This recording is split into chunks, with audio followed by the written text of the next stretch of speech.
Ladies and gentlemen, boys and girls, everybody around the world, Grumpy Bat is here tonight because we're talking to the one, the only, Bailey Carr. Thank you for having me. Hi, Bailey. Thanks for being here.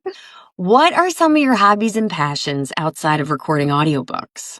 Oh my gosh, thank you so much for asking. Recently, I've been very into learning how to Rubik's Cube, which is so fun. Yes. Something else that I've been loving is stained glass. So I don't blow the glass or anything, but I cut the glass and assemble it. And so I make little stained glass pieces. This one's from my mom. Girl.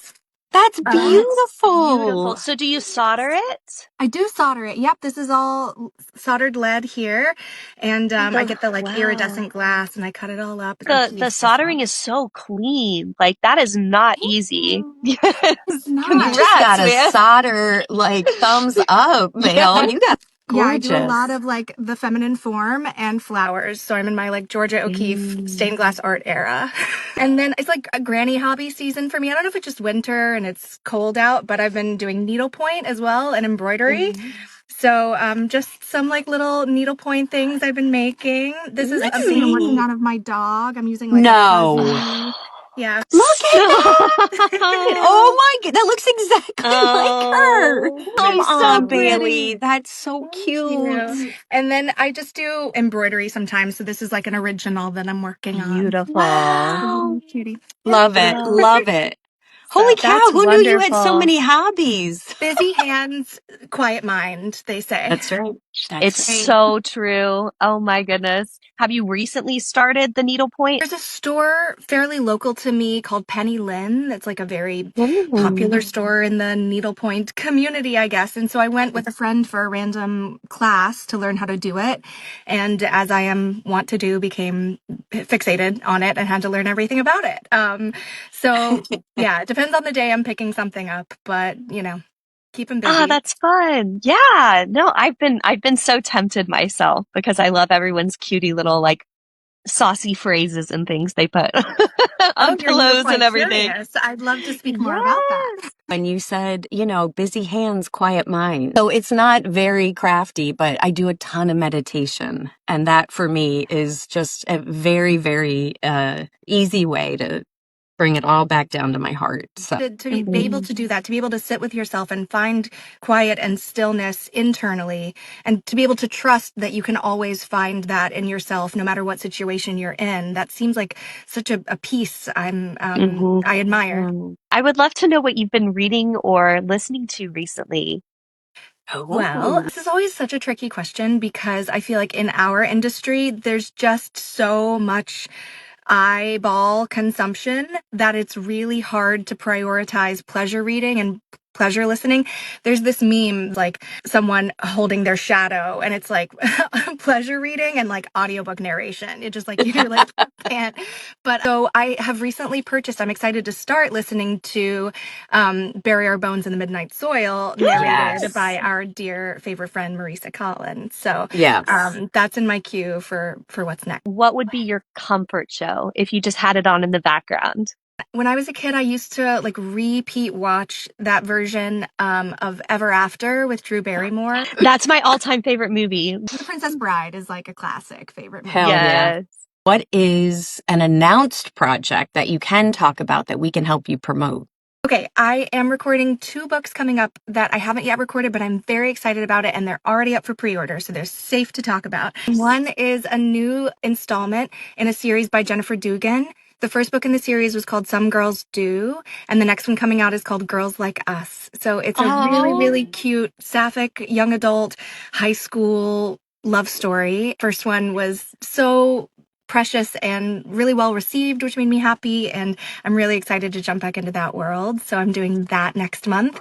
Then in April as well, I'm really excited because I get to narrate Long Island Girls by Gabrielle Korn, who is just an author I've admired from afar for years. So when that project came across my inbox, I got so excited. So I'm really looking forward to that one too. amazing to watch these authors who have, are creators, who create Yeah. and write these beautiful stories. And also I admire watching them move through the like publishing world, which I think can be really daunting and its own complicated monster. And I'm always impressed when people find success in traditional publishing, indie publishing, everything. But yeah, I see authors from afar and I'm like, wow, that story looks incredible. I love what they're doing. Maybe one day I'll get to work with them. And then when we do, it's so exciting. What is a project that you've worked on and had like a good experience on, maybe some anecdotes that you'd like to share within that project? I have to say this multicast project I did in 2020 for Audible when, everything was on Zoom, and it is called Dykes to Watch Out For. It's an Audible original that is an adaptation of the Alison Bechdel comic book series that was produced in the 80s, or was written and illustrated in the 80s. Incredible. And it stars Jane Lynch and Carrie Brownstein and Roberta Colindrez. And I play Roberta Colindrez's very uptight, polyamorous girlfriend who's an attorney and is like, this was not in our terms and conditions, and I'm going to be upset about it. And then I'm like a member of the softball team. I play these little like bit parts. So cool to be a part of a project like that. Like truly such a bucket list. There's another one that I could talk about too, which is the Good Girl's Guide to Murder series. So this is a 4-book series I did for Penguin that came out as a series on Netflix last year or the year before, I believe. Amazing. And I was so lucky to play Pippa Fitzmoby. And the way that Penguin produced it was really cool. They had us all come in and record in the booth at the same time. Oh, amazing. The second book in that series, a main character creates a podcast. And so it was very meta. And they recorded fun things, like they actually had me type next to the microphone so they could hear what it sounded like to have someone text, and they used it in the production and be a part of it. That's so cool. Your career is brilliant. It is brilliant. And you know what, Bailey? It's not slowing down anytime soon. You are just a gem. What is a piece of advice you've been given that has stuck with you till today? You don't get what you don't ask for. Love it. If you want something, you have to ask for it, whether it's a rate that you want on a project, or to be involved on a project, or time you want to spend with someone or people, rooms you want to be in. You have to ask for what you want. I love that. Another piece of advice was, if it's not a hell yes, then it's a no. Which is such a luxury in this industry, to be fair. Like, we have bills to pay and we don't always get to choose. But if there is choice involved, if it's not a hell yes, it's a no, is something that I sort of harken back to sometimes. Do you want to learn how to Rubik's Cube? I can give you like the fastest. Okay. Show us, girl. This is just the beginner's method. I watched a video of a gal on TikTok, and turns out my attention span isn't broken if a beautiful woman teaches me how to do Rubik's Cube. Okay, so the first thing you want to do is to know that, like, it's not just like colors, they're pieces. So like this piece has white, green, and red. So it has to live next to the white, green, and red pieces. So the first step is you want to make a daisy, which means that your yellow's in the center and then your petals are going to be the 4 around. So I have to find where the red is. I'm going to move the red piece there. And then I got this guy. Okay, and then, yeah, this one's easy too. Okay, so now I've got the daisy. Now I flip it upside down and I want to make all of the white row in the right place. So I do that. Okay, and so now I've got a white cross on the bottom. Now I'm going to move all of the white pieces to try to get this whole top white. And I'm going to explain it very quickly because that's how it should work. Okay, so now we've got a whole white top. Amazing. That we have like our first row done. So then we get to do the second row. The lady who taught me this, she calls this move enemies to lovers, which feels very like literary.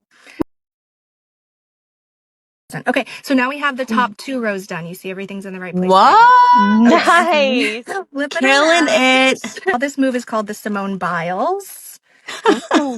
This move is called the ray gun, like that break dancer. Yeah. So now the middle pieces are correct, and now I just have to worry about the corners, which is great. Yes. Okay, now we're gonna do a move called No War Crimes. Okay, great. That one worked on the first try, which doesn't always happen. We're really lucky here. Now I get to do something called the finisher. Oh, the finisher. She's finished. I finished her. most fun I've ever seen a Rubik's Cube be done. That was so Yay. cool. Thank you so much. You guys are the best. Thanks for hanging. Yes. Thanks thank for you being so with us much. and being such a wonderful human. Love you, Bailey.